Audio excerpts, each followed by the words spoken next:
ôi bà tục cái lôi mẹ lọc nè ô nè ôi nhưng chẳng đừng chắc không ăn đừng chắc không ăn gì ta cứ am mòn á lôi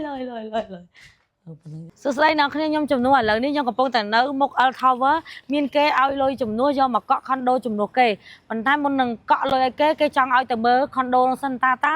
សភាពនៅក្នុងរូបភាពហើយនៅខាងក្រៅហ្នឹងគឺដូចគ្នាទាំងអស់ឥឡូវយើង let's go ទៅមើលទាំងអស់គ្នាថាតើនៅនឹងយ៉ាងម៉េចដែរតោះហើយស្រស់ស្អាតគាត់លោកយើងទៅមើល condo ដល់គ្នាគាត់ល្បីនៅក្នុង TikTok ដែរតាមានអ្នកឯងមកកក់ condo ជំនួសទៀតហ្មងសាហាវ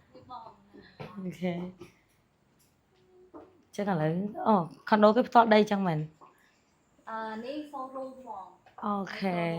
អញ្ចឹងបានន័យថាខុនដូនេះshowroom របស់យើងឯងអូចឹងមកថាបន្ទប់គាត់កក់គេយកតមើលគឺមកមើលកន្លែង showroom សិនគាត់កក់ហើយ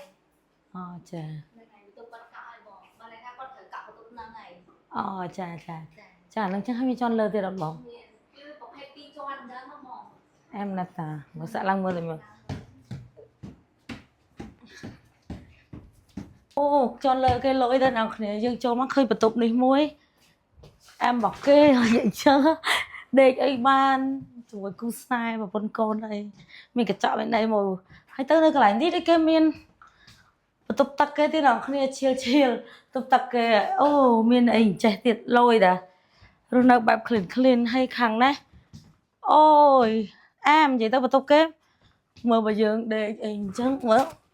មួយយ៉ាងដែរតាលុយដល់គ្នាហើយស្អាតគេមានវេរងដាគេអីចឹងទៀតអែមចាំប្រាប់ទៅបងប្រុសនឹងវិញអាចយកបន្ទប់នឹងបានអូខេចាឥឡូវប៉ុណ្ណឹងចាំខ្ញុំទេតទៅគាត់